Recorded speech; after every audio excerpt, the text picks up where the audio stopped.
Well, gang, that is a turtle. Hello, I'm concluding my reviews on the Gamera series with Gamera the Brave. Now, Gamera the Brave came out in 2006, and this is the 12th and so far final film of the Gamera franchise, and the film acts as a reboot to the series. Now, this was actually meant to be the first of what was going to be the Millennium Gamera series. The same way that there was a Millennium Godzilla series, this was supposed to be the beginning of the Millennium era of Gamera, but this film did not do very well at the Japanese box office, so there ended up being only one Millennium Gamera film. Now the film is kind of just considered to be the fourth Heisei Gamera film, which is technically accurate because 2006 was still in the Heisei era of Japan. And the movie does come on the Heisei era Gamera box set from Arrow Video. Now, I have the movie both on the Arrow Video Blu-ray and I have the old DVD from Media Blasters. Now, while the film came out in 2006, I think it was meant to come out in 2005, or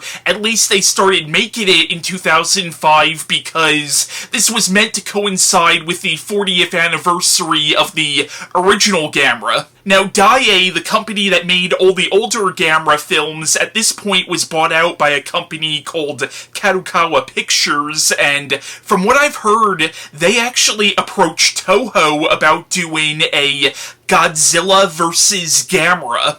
But Toho didn't want to do it. Now, from what I understand, it's because this was right after Godzilla Final Wars, which was the final film of the Millennium Godzilla series, and Toho wanted to give the character a 10-year rest. But I've also heard it's because Toho was frankly never happy with the Gamera character, because Gamera was originally made as a Godzilla knockoff. They always kind of felt Daiei was stepping on their toes.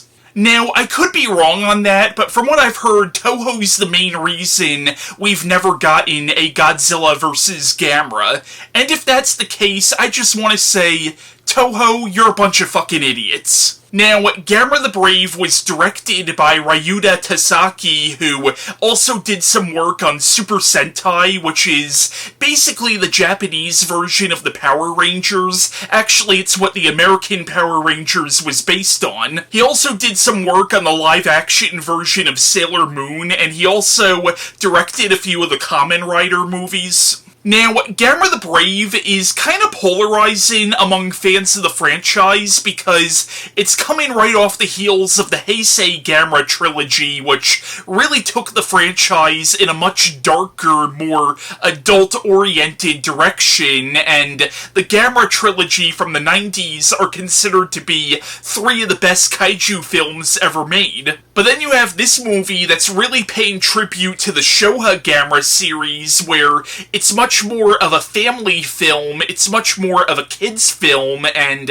it's a much more lighthearted film than the Heisei trilogy. But I would actually argue that this movie's an interesting amalgamation of both the Showa Gamera and the Heisei Gamera, and it oddly enough pays tribute to both continuities. Because the movie actually begins as if it's picking up where Gamera 3 left off, where Gamera is battling all these Gauss. The only issue is the movie begins in 1973, whereas the ending of Gamera 3 took place in 1999, so the timelines don't match up at all.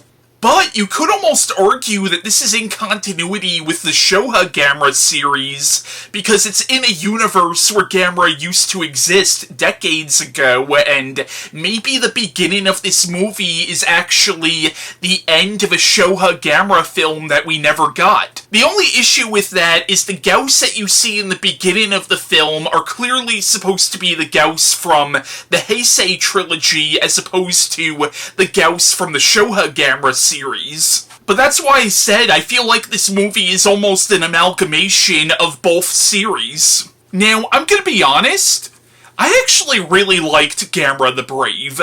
Now, yes, it is a more lighthearted film than the Heisei trilogy, and by no means do I think this is as good as the Heisei trilogy, and yes, I would have preferred a direct sequel to Gamera 3 Revenge of Iris, But that doesn't make this a bad movie. Yes, it's more of a family film, but it's actually a good family film. Unlike the Showa Gamera series, which were really just the kind of kids' films that were meant for you to drop your kids off at a matinee showing while you go shoot up heroin with your side bitch, this is actually the kind of kids' film that adults can enjoy as well. And just because it's a film intended for children doesn't mean it's not mature. This is actually a coming-of-age movie about dealing with grief and loss, and about the relationship between this boy and his father. It just uses monsters as sort of a backdrop. So, the plot of Gamera the Brave is it begins in 1973, where Gamera, a giant mystical turtle, is battling all these Gauss, which, depending on which continuity we're dealing with, are either giant bat creatures or giant bird-like creatures, but basically Gamera sacrifices himself to save Japan, and presumably the rest of the world as well, from the Gauss. The movie flashes forward to decades later, and we start following this young boy named Toru, whose mother recently died, so he's now trying to deal with this, and one day he sees this flashing coming from an island across the bay from where he lives. He ends up swimming out to the island, and he finds this strange stone, and on top of the stone is an egg. The egg hatches, revealing a baby turtle. He ends up keeping this turtle as a pet, and he names it Toto, which was a nickname his mother gave him, and obviously it's a reference to Wizard of Oz. But he soon discovers that Toto is not a normal turtle. For one, it can fly and breathe fire, and it's also growing a lot quicker and a lot bigger than a normal turtle should, and soon it becomes apparent that Toto is actually the son of Gamera. But what happens is a giant lizard-like creature called Zetas starts terrorizing Japan, and now Toto must assume the role as the new Gamera, and Toru has to accept this even though he doesn't want to lose his new friend. Now, the heart of the movie is really the relationship between Toru and his father, and it's about these two people dealing with this personal tragedy. Obviously, Toru's father is dealing with the loss of his wife, whereas Toru is dealing with the loss of his mother. And their relationship is very believable, and the film is not afraid to go into some of the darker areas of the relationship between a boy and his father. For example, there's a certain point in the movie where Toru's trying to get this magic stone to Toto so he could defeat Zetas, and he puts his life in danger, and when his father finally catches up with him, his father smacks the shit out of him. And that is not something that you expect to see in a kid's movie, and you especially would never see that in an American kids movie. Now, a somewhat divisive aspect of this movie is actually Gamera himself, or Toto. In the movie, they give Toto a very cutesy look, even when he starts to mature. And I could somewhat understand why people don't like that, especially with how scary Gamera looked in Gamera 3, and even in the Showa era, even though those movies were much more juvenile, even in those movies, Gamera still didn't look as cartoonishly cute as he does in this movie. But I actually didn't mind it, though. I mean, I understand why people don't like it, but for some reason it didn't bother me.